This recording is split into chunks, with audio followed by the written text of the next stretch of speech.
నమస్తే, నా పేరు ప్రశాంతి. ఎస్ న్యూస్ కు స్వాగతం. ముందుగా హెడ్లైన్స్ చూద్దాం.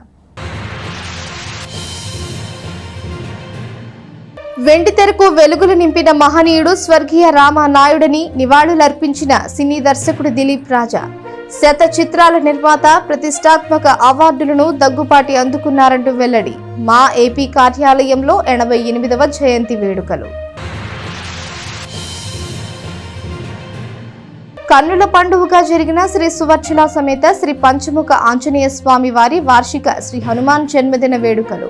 స్వామివారికి 1108 లడ్డూల అర్చన. శ్రీ హనుమాన్ చాలీసా పారాయణం చేసిన భక్తజనం. వేసవి సెలవులు ముగుస్తున్న నేపథ్యంలో పాఠశాలల బస్సులను తప్పనిసరిగా ఫిట్నెస్ చేయించాలని మోటార్ వెహికల్ ఇన్స్పెక్టర్ రాఘవరావు వెల్లడి. నిబంధనలు పాటించని బస్సు యజమానులపై చర్యలు తీసుకుంటామంటూ హెచ్చరిక. స్థానిక షరాఫ్ బజార్లోని శ్రీ సువర్చల సమేత శ్రీ పంచముఖ ఆంజనేయ స్వామి వారి దేవస్థానంలో వార్షిక శ్రీ హనుమాన్ జన్మదిన వేడుకలు 16వ లక్ష శ్రీ హనుమాన్ చాలీసా పారాయణ కార్యక్రమాలు వైభవంగా కొనసాగుతున్నాయి. వైదిక క్రతువును వైఖానస పండితులు ఆగమోక్తంగా నిర్వహించారు.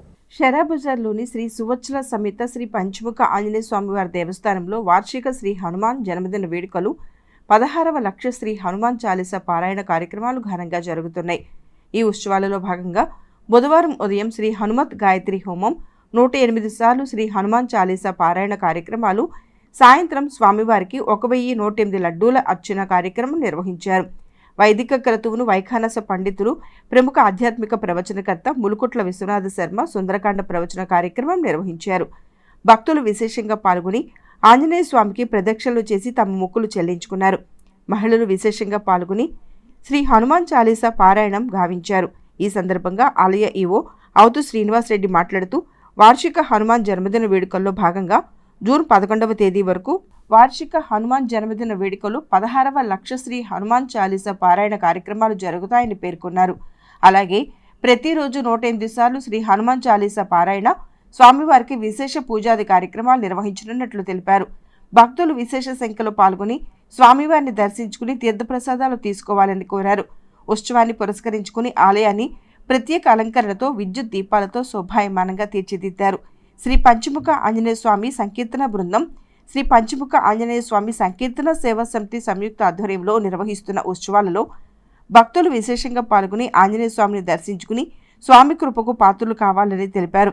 కార్యక్రమంలో ఆలయ వ్యవస్థాపక కుటుంబ సభ్యులు ఎస్బి శివ, నిఖిల్ శాండిలియా, కౌన్సిలర్ పసుపులేటి త్రిమూర్తి, సంకీర్తన బృందం అధ్యక్షురాలు మూర్తి అనురాధ, సంకీర్తన సేవా సమితి సభ్యులు Murthy Venkateswara Rao, Gudivada Balakrishna, Uppala Varadarajulu, Madupalli Chandrasekhar, R Suresh, M Venkatesh, B Leelaprasad, Goli Somasekhar, సంకీర్తన బృందం సభ్యులు పాల్గొన్నారు.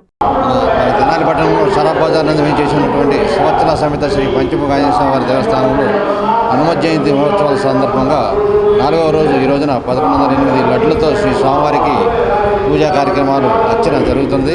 ఈ కార్యక్రమంలో కూడా భక్తులందరూ పాల్గొని శ్రీ స్వామివారి కృపకు పాత్రలు కావాల్సిందే కోరుతున్నాము. ఈ కార్యక్రమాలన్నీ కూడా 11వ తారీఖు వరకు కూడా నిత్యం జరుగుతూనే ఉంటాయి. ఏదో ఒక ఫల పుష్పంతో పూజా కార్యక్రమాలు, పొద్దునపూట హోమములు, సాయంత్రం పూట పురాణ కాలక్షేమం జరుగుతుంది. ఈ కార్యక్రమంలో భక్తులందరూ పాల్గొని శ్రీ స్వామివారి కృపకు పాత్రలు కావాల్సిందిగా కోరుతున్నాం.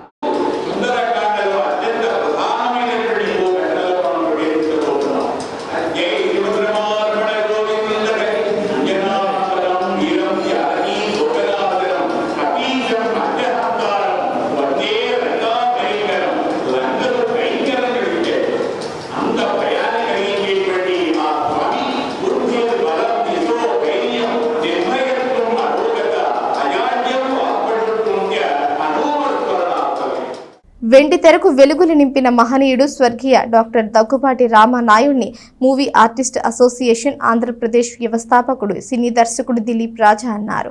స్థానిక మా ఏపీ కార్యాలయంలో గురువారం మూవీ మొఘల్ దాదా సాహెబ్ ఫాల్కే అవార్డు గ్రహీత డాక్టర్ దగ్గుపాటి రామానాయుడు 88వ జయంతి వేడుకలు జరిగాయి. ప్రపంచ చలనచిత్ర చరిత్రలో 5 దశాబ్దాలుగా సినీ పరిశ్రమకు ఎనలేని సేవలు చేసి 15 భాషల్లో 155 సినిమాలను నిర్మించిన ఏకైక వ్యక్తి రామానాయుడని దిలీప్ రాజా పేర్కొన్నారు.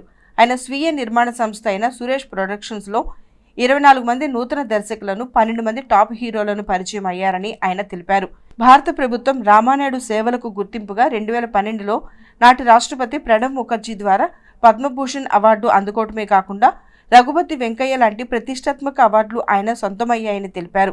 రామానాయుడు నిర్మించిన సినిమాల్లో ఎన్టీఆర్, అక్కినేని, శోభన్ బాబు లాంటి హీరోలు ఎన్నో సూపర్ హిట్ సినిమాలు వచ్చాయని ఆయన గుర్తు చేశారు. తొలుత రామానాయుడు చిత్రపటానికి బొల్లమాలలు వేసి నివాళులు అర్పించారు.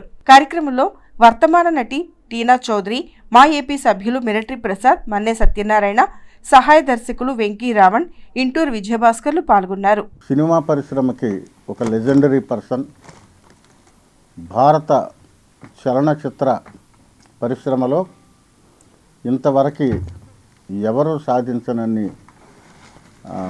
శిఖరాలు ఎక్కిన మహోన్నత వ్యక్తి, గిన్నిస్ బుక్ ఆఫ్ వరల్డ్ రికార్డులో స్థానాన్ని దక్కించుకున్న వ్యక్తి, సినిమా నటీనటులకి, దర్శకులకి, సాంకేతిక నిపుణులకి, స్టూడియోలకి అన్నిటికీ కూడా ఒక మహావృక్షం లాంటి ఆయన రామానాయుడు గారు. రామానాయుడు గారి గురించి తెలియని వాళ్ళు, తెలుసుకోవాల్సిన వాళ్ళు కూడా ఉండరు. What I'm feeling is that, ఎందుకంటే is a legendary person.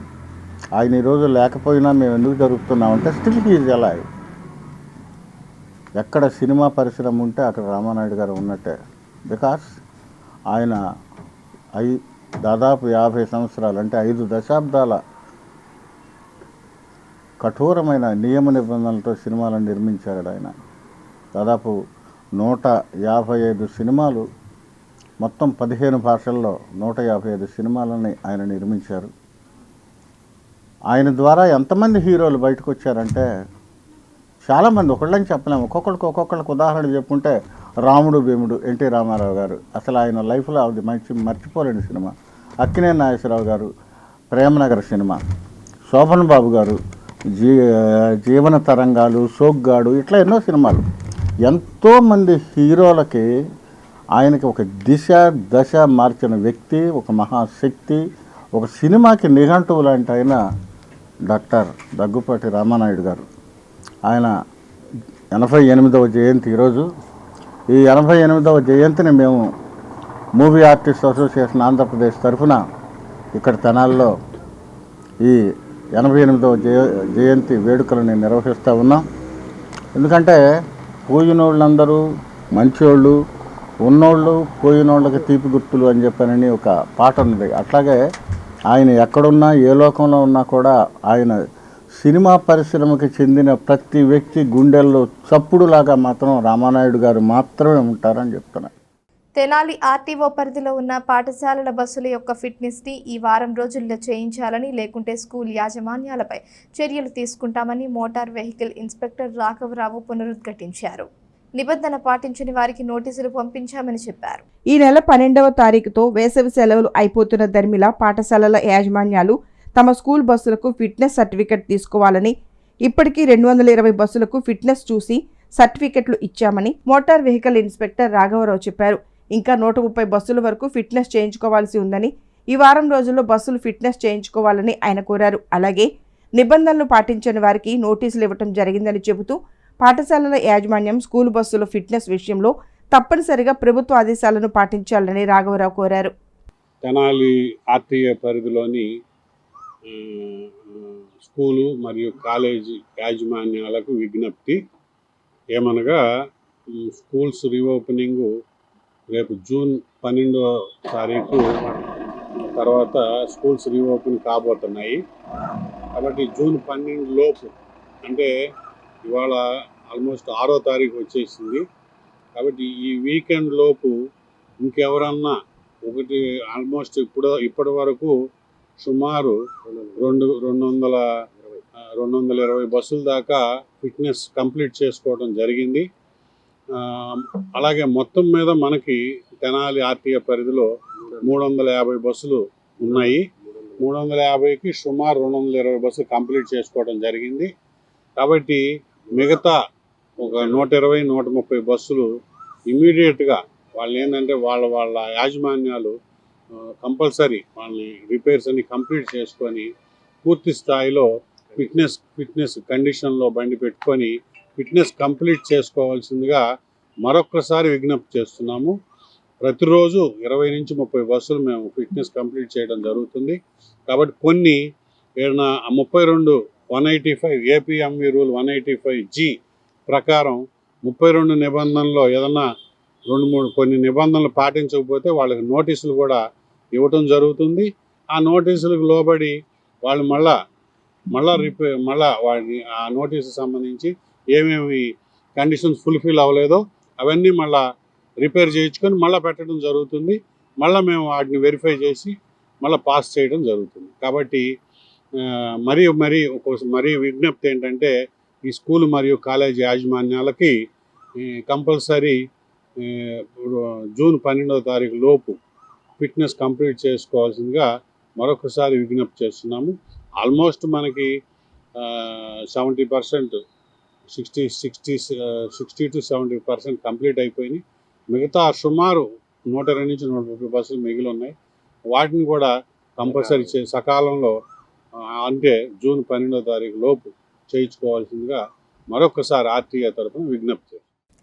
Janasena వ్యవస్థాపక అధ్యక్షులు పవర్ స్టార్ పవన్ కళ్యాణ్ నాయకత్వంలో తెలుగుదేశం బీజేపీ పార్టీ కూటమితో జనసేన అభ్యర్థిగా తెనాలి శాసనసభ్యులుగా నాదెండ్ల మనోహర్ విజయం సాధించినందుకు మహాత్మా సేవాశాంతి ఆశ్రమంలో కేక్ కట్ చేసి ఆశ్రమ వాసులకు పళ్లు పంపిణీ చేశారు. వల్లె మురళి ఆధ్వర్యంలో జరిగింది. జనసేన పార్టీ నాయకత్వంలో కూటమి విజయం సాధించడం పట్ల, అలాగే తెనాలిలో మనోహర్ అత్యధిక మెజార్టీ గెలిచినందుకు పార్టీకి చెందిన వల్లె మురళి ఆధ్వర్యంలో విజయోత్సవ సంబరాలు జరుపుకున్నారు. బురిపాలెం రోడ్డులోని శ్రీ మహాత్మా సేవాశాంతి ఆశ్రమంలో జరిగిన విజయోత్సవ కార్యక్రమంలో కేక్ కట్ చేసి ఆశ్రమవాసులకు పండ్లు పంపిణీ చేశారు. ఈ సందర్భంగా ఆయన మాట్లాడుతూ పవర్ స్టార్ పవన్ కళ్యాణ్ నాయకత్వంలో తెలుగుదేశం బీజేపీ కూటమితో రాష్ట్రం అభివృద్ధి చెందుతుందని ఆయన ఆకాంక్షించారు.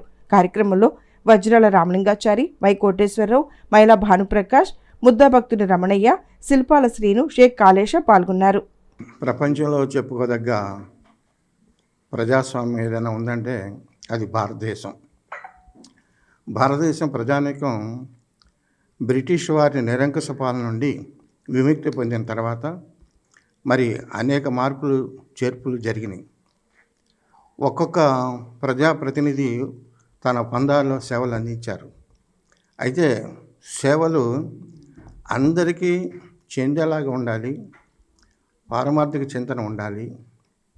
ఈ అంశంలో కొన్ని మార్పులు అక్కడక్కడ జరగటం వలన కొంతమంది ప్రజలు ఇబ్బంది పడటం జరిగింది.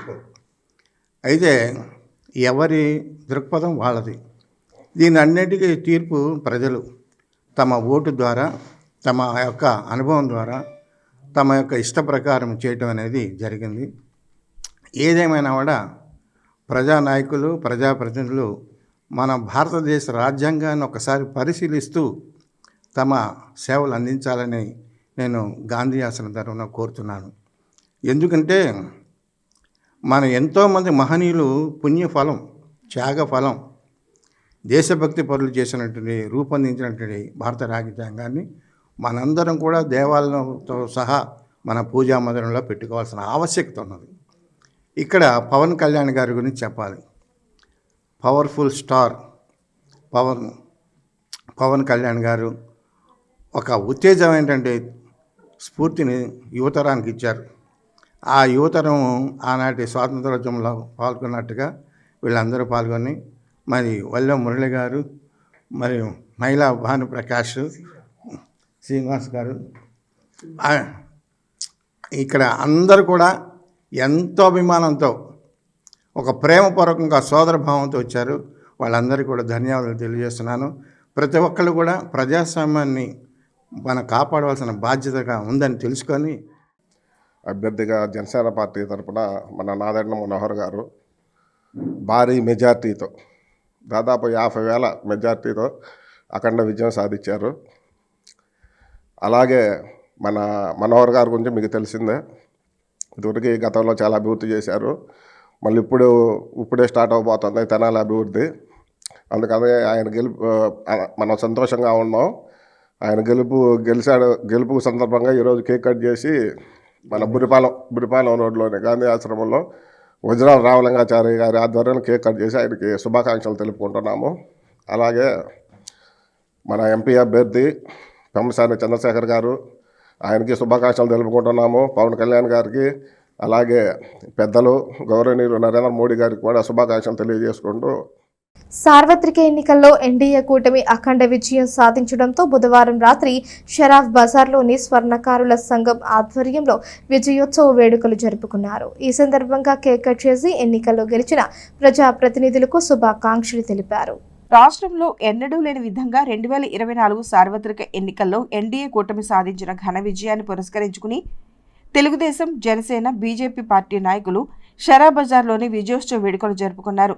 స్వర్ణకార సంఘ ఆధ్వర్యంలో తెలుగుదేశం పార్టీ మైనార్టీ అధ్యక్షులు నాజర్ మొహద్దీన్, నాయకులు భాషా, షఫీ, హనీషా, రవికుమార్, ముంతా కృష్ణ, వేమలూరు సాయి, అర్జున్, ముంతా దుర్గా, నరేంద్ర, ఫిరోజ్ తదితర స్వర్ణకార కార్మికులు ఈ సందర్భంగా కేక్ కట్ చేసి గెలిచిన నాయకులకు ప్రతి ఒక్కరికి శుభాకాంక్షలు తెలిపారు. ఈరోజు Janasena party, TDP party, BJP party ఉమ్మడి అభ్యర్థి నారాయణ మనోహర్ గారు అత్యధిక మెజారిటీతో గెలవడం వల్ల ఈరోజు షరాఫ్ బజార్లోని స్వర్ణకారులు అందరం కలిసి కూడా ఈరోజు విజయోత్సవాలను జరుపుకోవడం జరుగుతుంది.